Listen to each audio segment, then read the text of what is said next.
राधे राधे। जय श्री कृष्णा। माघ मास महात्म्य कथा अध्याय 1।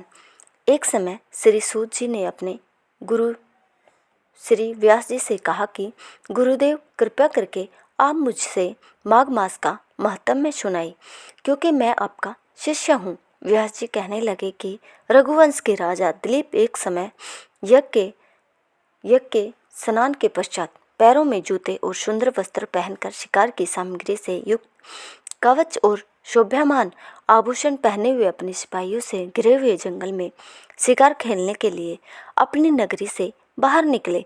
उनके सिपाही जंगल में शिकार के लिए मृग, सिंह आदि जंतुओं की तलाश में इधर उधर फिरने लगे।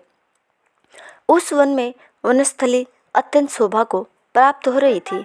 कहीं कहीं मृगों को झुंड फिरते थे, कहीं गीदड़ अपना भयंकर शब्द कर रहे थे, कहीं गैंडों का समूह हाथियों के समान फिर रहा था, कहीं वृक्षों के कटोरों में बैठे हुए उल्लू अपना भयानक शब्द कर रहे थे, कहीं सिंहों के पद चिन्हों के साथ घायल मृगों के रक्त से भी भूमि लाल हो रही थी, कहीं दूध से भरी थनों वाली सुंदर भैंसें फिर रही थी, कहीं पर सुगंधित पुष्प हरी भरी लताएं वन की शोभा को बढ़ा रही थी, कहीं बड़े बड़े पेड़ खड़े थे तो कहीं पर उन पेड़ों पर बड़े बड़े अजगर और उनकी केंचुलियां भी पड़ी हुई थी।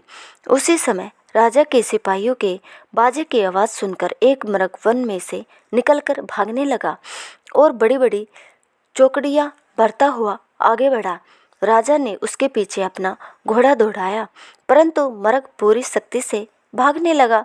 मृग कांटेदार वृक्षों के एक जंगल में घुसा और राजा ने भी उसके पीछे वन में प्रवेश किया, परंतु दूर जाकर मृग राजा की दृष्टि से ओझल होकर निकल गया। राजा निर्जल वन में अपने सैनिकों सहित प्यास के मारे अति दुखी हो गया।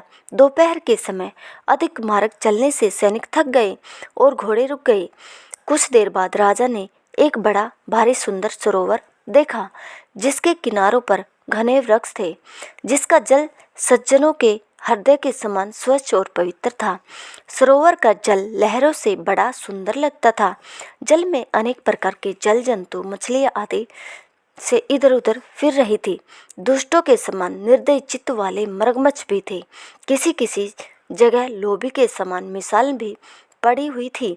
जैसे विपत्ति में पड़े हुए लोगों को दुखों को हरने वाले दानी पुरुष के समान यह सरोवर अपने जल से सबको सुखी करता था। जैसे मेघ चातक के दुख को हरता है, इस सरोवर को देखकर राजा की थकावट दूर हो गई।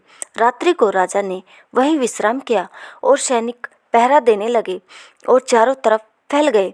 रात के अंतिम समय में शुकरों के एक झुंड ने आकर सरोवर में पानी पिया और कमल के झुंड के पास आया।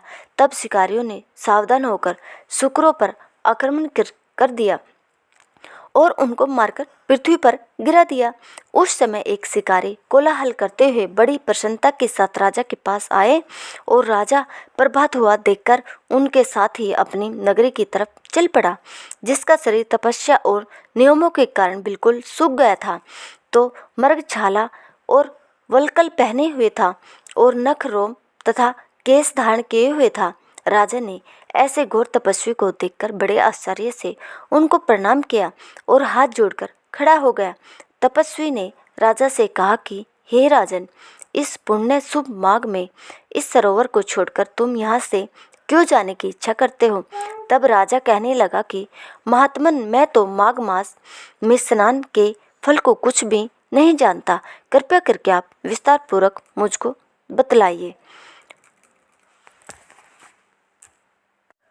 अगर आप रोज ऐसी ही माघ मास की कथा सुनना चाहते हैं तो हमारे चैनल को लाइक सब्सक्राइब जरूर करें। धन्यवाद। आगे की कथा हम कल आपको सुनाएंगे।